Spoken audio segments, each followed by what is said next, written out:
Hi, I'm Peter J. Ray. Welcome. Today's topic is the 1997 Cleveland Indians MLB season. Gosh, the 97 Tribe. What a year. what drama and what a painful ending, but really something. Some year, really an incredible year. And again, the Tribe was playing ball at Jacobs Field. It was their fourth year there. Their record was 86 and 75. They finished in first place, 6 games ahead of the White Sox. Winning percentage was .534, so that was down, but it was a weak division, so it was enough to win the American League Central Division for the third year in a row. And the Indians hosted the All-Star Game in 1997, which the American League won. And it was a storybook game. Sandy Alomar, playing for the Indians, hit a 2-run home run in the All-Star Game, and which the American League won, and he was the All-Star Game MVP. So it was really something. So again, the Tribe went to the postseason, and in the first round, the ALDS, they're playing the Yankees, and they were down 2-1 in Game 4, facing elimination, and it was the 8th inning. They were down 2-1 in the game, and Mariano Rivera was on the mound. So they were 4 outs from elimination. So things looked bad. And then Sandy Alomar hit a home run to tie the game. And then we went on to win Game 4, and we won Game 5. Jarrett Wright was this rookie pitcher who was a big hero in the postseason. So, and he won 2 games in the ALDS. He was a big hero. And then we moved on to the ALCS against the Baltimore Orioles. And we lost Game 1, and then Game 2, we were down 4-2 in the 8th, so it looked like we were in trouble again. And then Marquise Grissom, our new center fielder, hit a home run, and we won that game. And then there was another game in the ALCS. It was the 12th inning. There was no score. Marquise Grissom was on third, and he came home on a suicide squeeze bunt. However, Omar Vizquel, the batter, missed. He didn't make contact, and then the ball got past the Orioles catcher Lenny Webster, and it was ruled a game-winning steal of home for Marquise Grissom. Really exciting. We won the game 1-0, and Orioles manager Davey Johnson came out to protest, but that was it. And then Game 4, Sandy Alomar had a walk-off RBI single, win that game. And then by Game 6 in Baltimore, we were up 3-2, and we could win the series. And that game was scoreless into the 11th. And Tony Fernandez hit a home run, and then the bullpen came through. Jose Mesa. We won the ALCS, and we were going back to the World Series again for the second time in 3 years.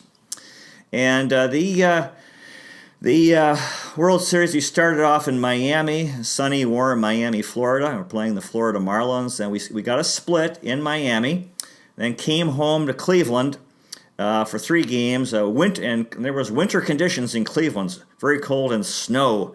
We lost 2 out of 3 at home.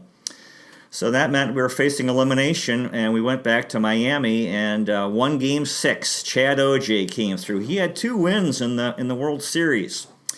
So that set up Game 7 in Miami, and the Indians put out Jarrett Wright, the rookie pitcher, and he got the Indians to the 7th with a 2-1 lead, 1 out in the 7th. And then Paul Ossenmacher, Mike Jackson, and Brian Anderson shut down the Marlins, which took us to the 9th inning, and Jose Mesa was on the mound trying to get the save, and tragically he wasn't able to get it, and we were very close to winning the World Series, but we lost. The attendance in 1997 was 3,404,750, and this was a new record for the team. And the consecutive sellout streaks reached 211. So it was really some year. We won our division, beat the Yankees in the ALDS and the Orioles in the ALCS.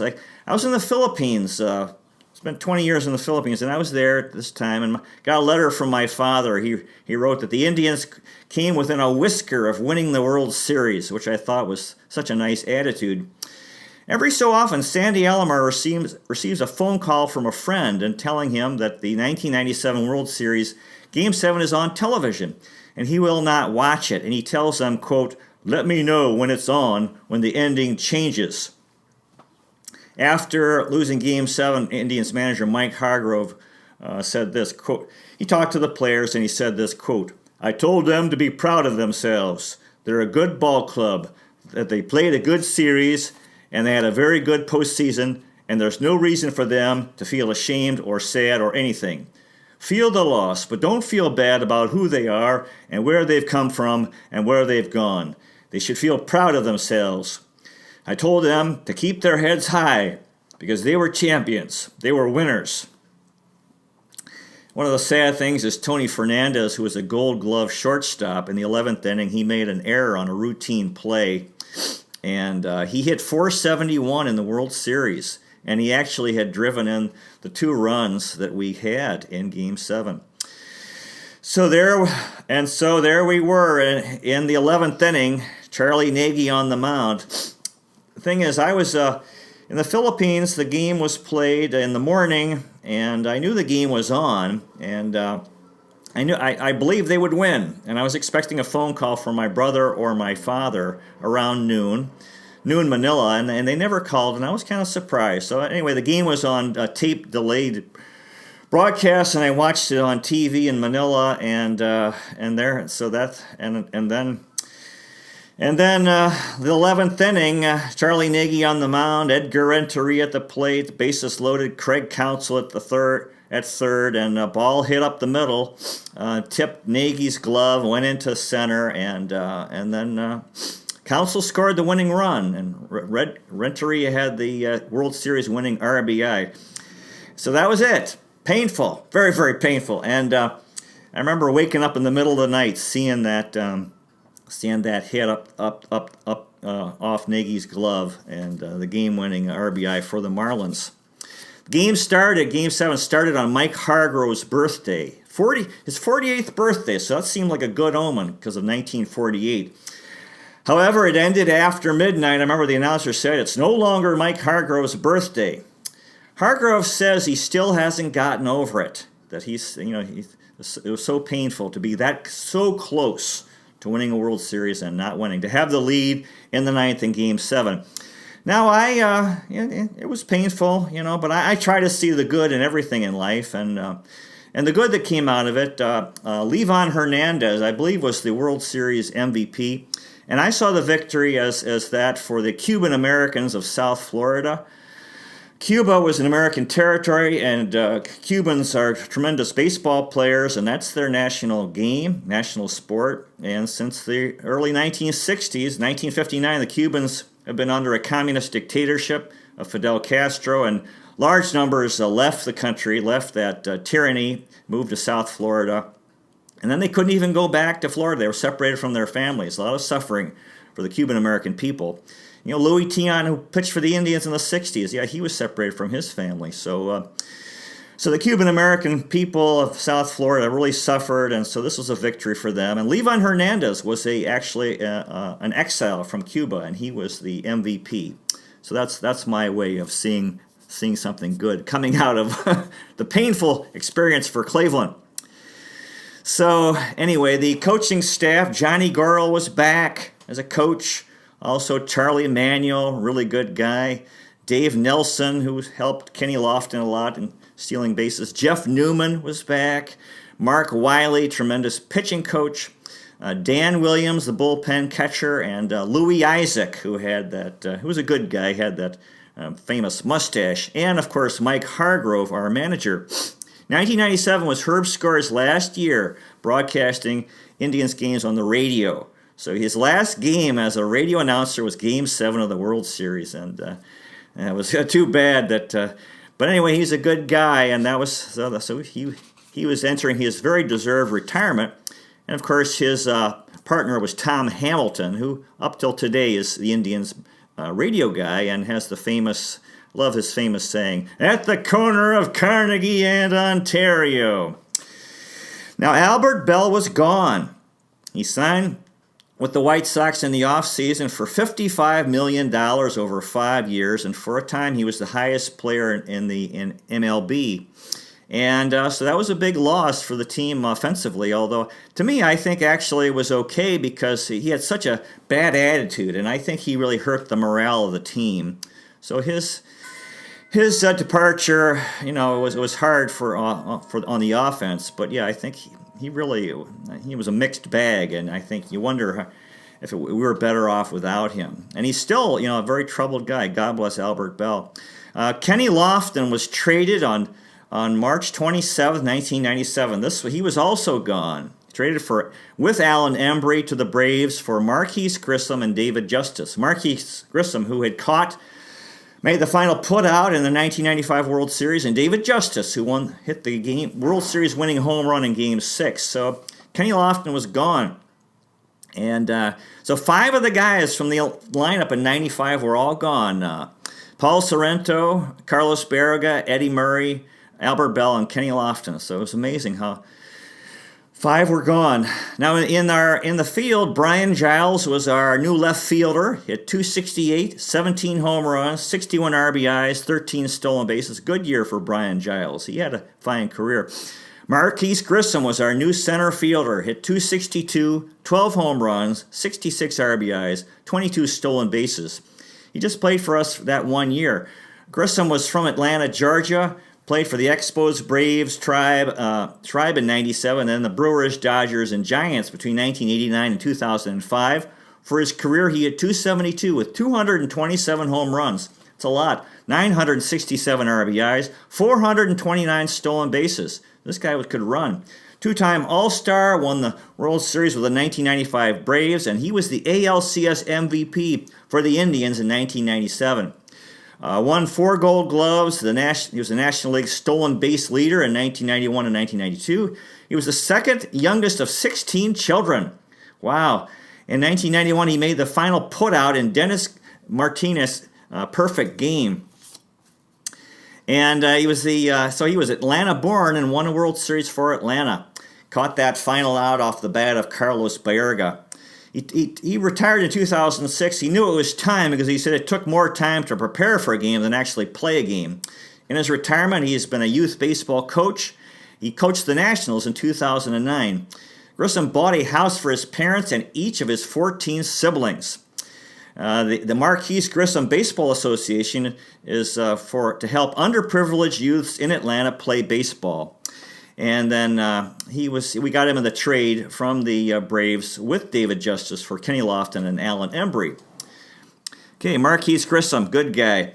Manny Ramirez was in right field, hit .328, 26 home runs, 88 RBIs. Very good year for Manny Ramirez. Matt Williams was our new third baseman, hit .263, 32 home runs, 105 RBIs.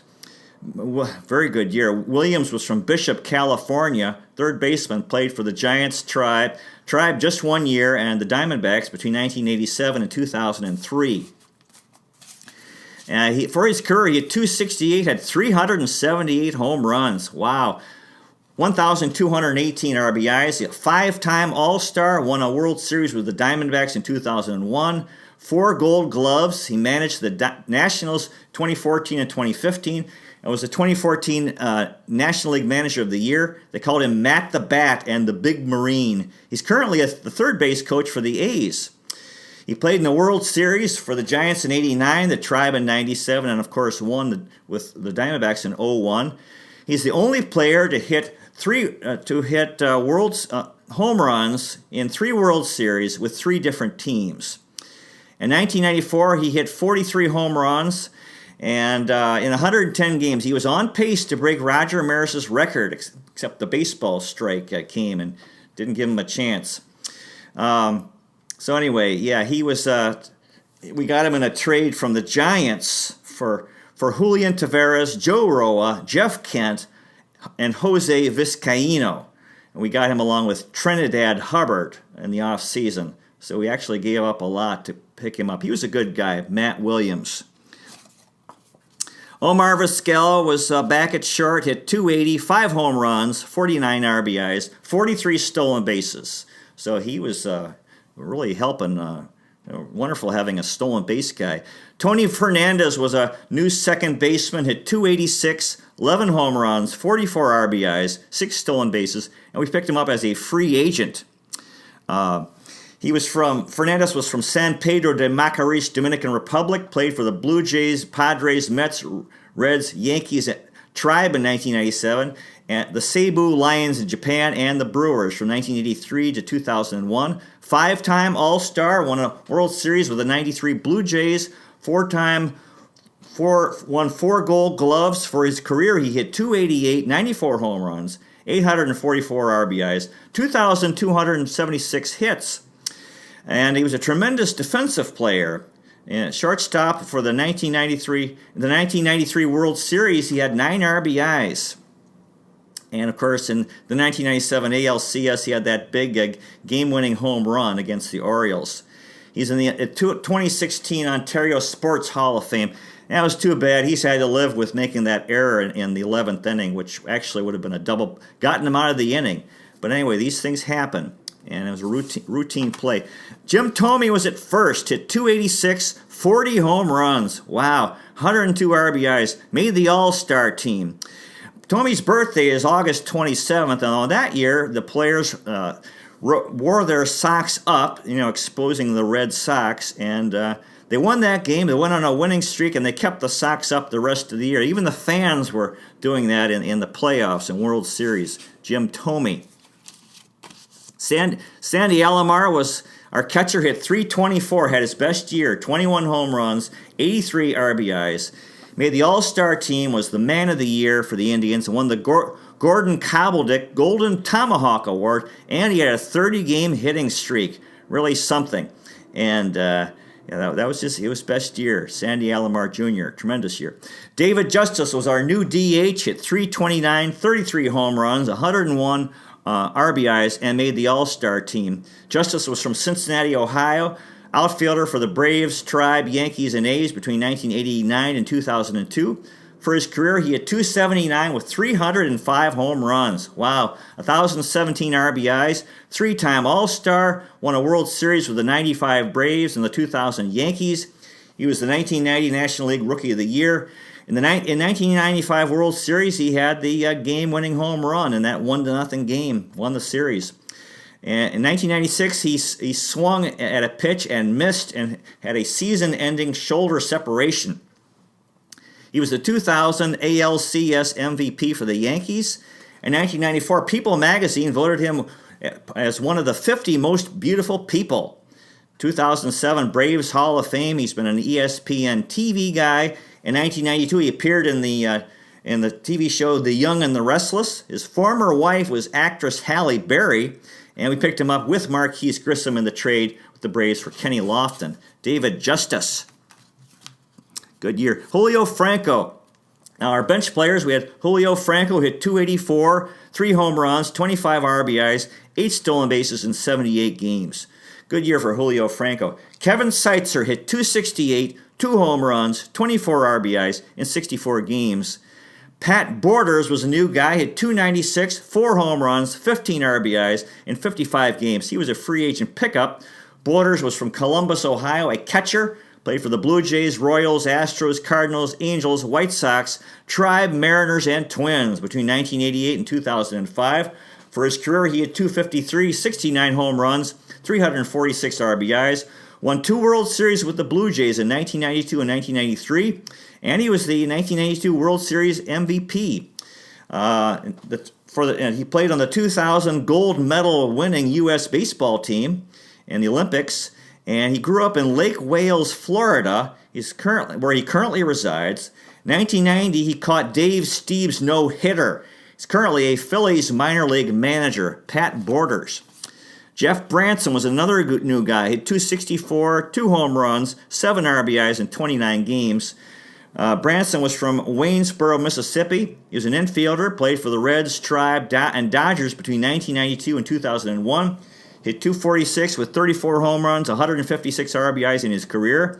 He's been a Pirates coach since 2013 to the present. And we picked him up in a trade on July 31st from the Reds for Danny Graves and Damian Jackson. Jeff Branson.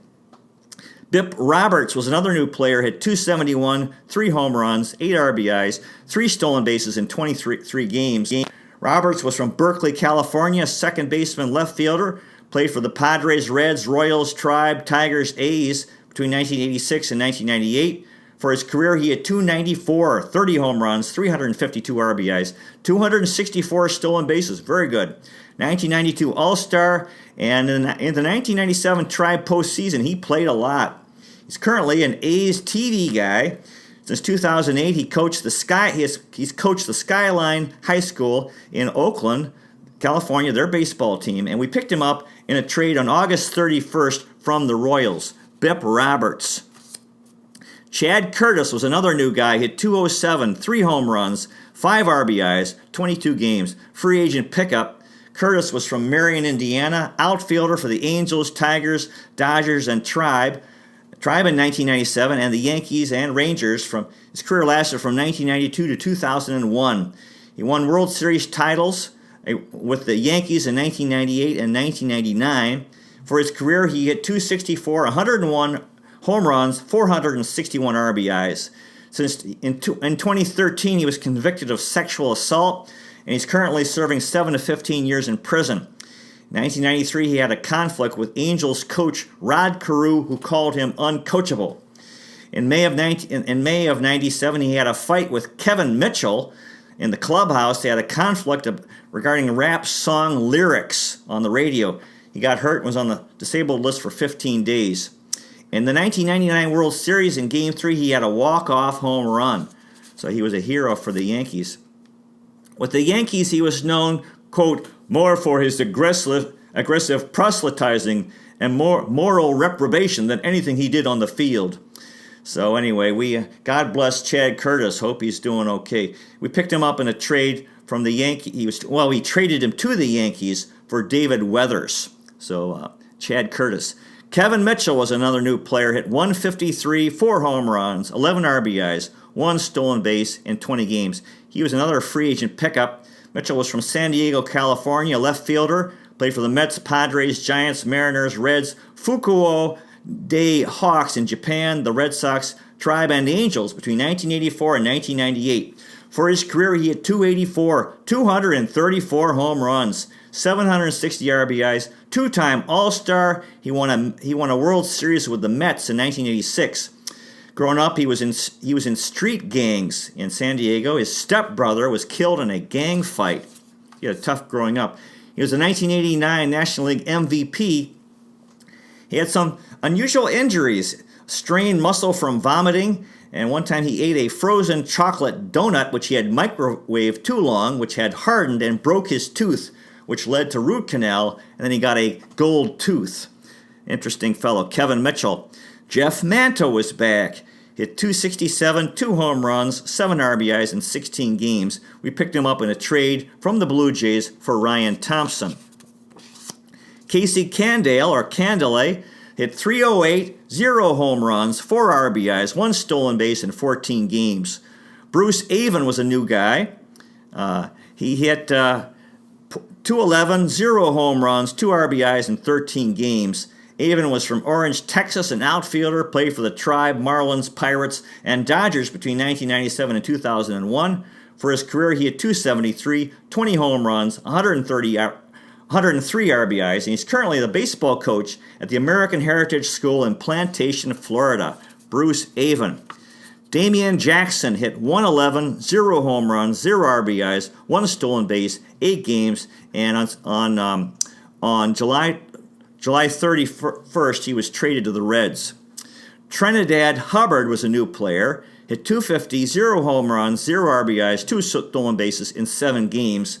Hubbard was from Chicago, Illinois, an outfielder, played for the Rockies, Giants, Tribe, Dodgers, Braves, Orioles, Royals, Padres, and Cubs between 1994 and 2003. He had .257, 16 home runs, 72 RBIs in his career. He was described as a journeyman. In other words, a guy who could play wouldn't be a regular player. In parts of 19 minor league seasons, He had 1,864 hits, a .302 average, so he had a very long minor league career. Sean Casey was a new guy, hit 200, 0 home runs, 1 RBI in 6 games. Casey was from Willingboro Township, New Jersey, first baseman for the Tribe, Reds, Pirates, Tigers, and Red Sox between 1997 and 2008. For his career, he hit .302, very good, 130 RBIs, 735 RBIs, 3-time All-Star, and he's in the Reds Hall of Fame. They call him the Mayor. He's currently working for the MLB as a network commentator. Very approachable, friendly guy. He would chat with every runner at first base. In a 2007 Sports Illustrated poll, he was voted the friendliest player in MLB. Jim Thome finished second. Very slow runner. And in 2005, he hit into 27 double plays. He had a Christian upbringing, very generous, good guy, Sean Casey. Einar Diaz hit 143, 0 home runs, 1 RBI in 5 games, spare catcher. Richie Sexson was a new guy, hit 273, 0 home runs, 0 RBIs, 5 games. Sexson was from Portland, Oregon, first baseman for the Tribe, Brewers, Diamondbacks, Mariners, and Yankees between 1997 and 2008. 2-time All-Star. He hit .261 with 306 career home runs, 943 RBIs. From 2014 to the present, he's been the baseball coach at the Summit High School in Bend, Oregon. 6 foot 8 inches, very tall, big fella, Richie Sexson. Enrique Wilson hit .333, 0 home runs, 1 RBI in 5 games. Wilson was from Santo Domingo, Dominican Republic, an infielder for the Tribe, Pirates, Yankees, and Cubs between 1997 and 2005.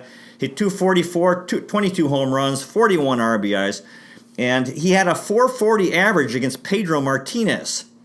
In 2003, when Manny Ramirez was playing for the Red Sox, he missed a game in New York, and he said he had a sore throat. Turns out he was partying with Enrique Wilson, his former teammate on the Indians, who played for the Yankees at that time. And I know Omar Vizquel was teaching Wilson English when he was playing. They both played for the Indians. Now the pitching staff, Charlie Nagy had a very good year. Was 15-11, 4.28 ERA, 34 starts, 1 complete game, which was a shutout. Orel Hershiser was 14-6, with a 4.47 ERA, 32 starts, 1 complete game, and he won the Frank Gibbons Steve Olin Good Guy Award. Chad Oj was 8-9 with a 4.99 ERA, 21 starts, 1 complete game. Of course, he had tremendous postseason. He would have been the World Series MVP if Jose Mesa had been able to get the save.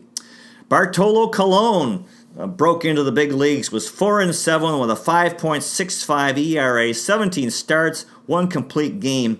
Colon was from Altamira, Dominican Republic, played for the Tribe, Expos, White Sox, Angels, Red Sox, Yankees, A's, Mets, Braves, Twins, and Rangers.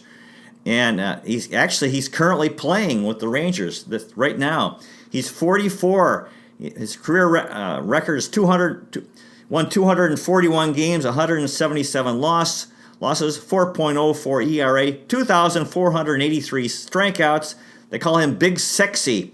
And his current record in 2018 for the Rangers is 1-1 with a 3.32 ERA.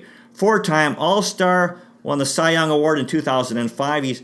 He's the oldest active player right now at and at age 42, he was the oldest player to hit his first Major League Baseball home run. During his childhood, he worked harvesting coffee beans from age 9 to 14, which he said helped him become strong, helped him in his career. In 2010, he had surgery which transplanted stem cells to his damaged right shoulder, and apparently that helped him. So the beginning of Bartolo's tremendous career, which is ongoing. Jarrett Wright was 8-3 with a 4.38 ERA, 16 starts. Wright was from Anaheim, California, played for the Tribe, Padres, Braves, Yankees, and Orioles between 1997 and 2007.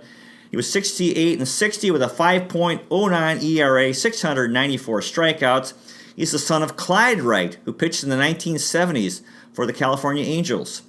And of course, Mike Hargrove had him start Game 7 of the World Series, and he did his job. He pitched 6 1/3 innings and left with a 2-1 lead, and shoulder injuries shortened his career. Jarrett Wright, the rookie pitcher, who was such a October hero. Brian Anderson was 4-2 with a 4.69 ERA, started 8 games, and of course he did his job at near the end of Game 7 of the World Series. Jack McDowell was hurt. His record was 3-3, 8 games, 6 starts, and a 5.09 ERA, so he didn't play very much. John Smiley was 2-4 with a 5.54 ERA, 6 games. Smiley was from Phoenixville, Pennsylvania, pitched for the Pirates, Twins, Reds, and Tribe between 86 and 97. Two-time All-Star, was the National League wins leader with the 1991 Pirates. His record was 126 and 103 with a 3.80 ERA, 1,284 strikeouts. In 1997, warming up to start a game, he broke the humerus bone in his arm, and that ended his career. John Smiley. Terry Clark was a new pitcher, was 0-3 with a 6.15 ERA in 4 starts. Clark was from Los Angeles, California, pitched for the Angels, Astros, Braves, Orioles, Royals, Tribe, and Rangers between 88 and 97. His career record was 10-23 with a 5.54 ERA, 109 strikeouts. He worked as a minor league coach for the Tribe, Rangers, Mariners, and Cubs. Terry Clark. Jeff Juden was a new pitcher, was 0-1 with a 5.46 ERA, 8 games, 5 starts. Juden was from Salem, Massachusetts, pitched for the Astros, Phillies, Giants, Expos, Tribe, Brewers, Angels, and Yankees between 1991 and 1999. His career record was 27-32 with a 4.81 ERA, 441 strikeouts. After retiring, he's coached Little League and Babe Ruth League Baseball. In 2002, he wrote, recorded, and co-produced an album called Anything You Want to Be, and we picked him up in a trade from the Expos on July 31st for Steve Klein. Jose Mesa was our closer, was 4-4 with a 2.40 ERA. He pitched in 66 games, had 16 starts. He was dealing with rape allegations during the season, which was very unfortunate. And Mike Jackson was a new pitcher. Jackson was 2-5 with a 3.24 ERA, and he had 15 saves, 71 games, free agent pickup. Jackson was from Houston, Texas, pitched for the Phillies, Mariners, Giants, Reds, Tribe, and Astros, Twins, and White Sox between 1986 and 2004. His career record was 62-67, 3.42 ERA, 1,006 strikeouts, and 142 saves. So he had a very good career as a relief pitcher, as a closer. Paul Assenmacher was 5-0 with a 2.94 ERA and pitched in 75 games, 4 saves. Tremendous year for Assenmacher, and he did his job in Game 7 in relief. Eric Plunk was 4-5 with a 4.66 ERA in 55 games. Good year for Eric Plunk. Paul Shuey was 4-2 with a 6.20 ERA, 40 games. Albie Lopez was 3-7 with a 6.93 ERA, 37 games, and he started 6. Alvin Mormon was a new pitcher, was 0-0 with a 5.89 ERA in 34 games. Mormon was from Rockingham, North Carolina, pitched for the Astros, Tribe, Giants, and Royals between 96 and 99. His career record was 6-7 with a 4.79 ERA, 98 strikeouts. He's currently a counselor at the Fuquay Varina Middle School in Fuquay Varina, North Carolina. We picked him up in a trade from the Astros, Alvin Mormon. Jason Jacom was 2-0 with a 5.27 ERA, 21 games, 4 starts, and we picked him up as a free agent. Jacom was from Tulsa, Oklahoma, pitched for the Mets, Royals, Tribe, and the Yakult Swallows in Japan between 1994 and 2000. His career record was 10-18 with a 5.34 ERA and 141 strikeouts. Jason Jacom. Steve Klein was 3-1 with a 5.81 ERA, 20 games, and he started a game. Klein was from Sunbury, Pennsylvania, pitched for the Tribe, Expos, Cardinals, Orioles, and Giants between 1997 and 2007. His career record was 34-39 with a 3.51 ERA, 493 strikeouts. He was a Cardinals fan favorite for his dirty hat. And in 2002, they had Steve Klein Hat Day. There's an ESPN feature on that. He worked as a Giants minor league coach And in 2012, in the World Baseball Classic, he was the New Zealand coach. Now, the Indians had a pitcher in the 70s named Steve Kline also, and it doesn't appear that they are related to each other, although I'm not sure. We traded him to the Expos on July 31st for Jeff Juden, Steve Kline. David Weathers was 1-2 with a 7.56 ERA, 9 games, 1 start. Weathers was from Lawrenceburg, Tennessee, pitched for the Blue Jays, Marlins, Yankees, Tribe, Reds, Brewers, Cubs, Mets, and Astros between 1991 and 2009. His career record was 73-88 with a 4.25 ERA, 976 strikeouts, and he won a World Series with the Yankees in 1996. Danny Graves was 0-0 with a 4.76 ERA in 5 games.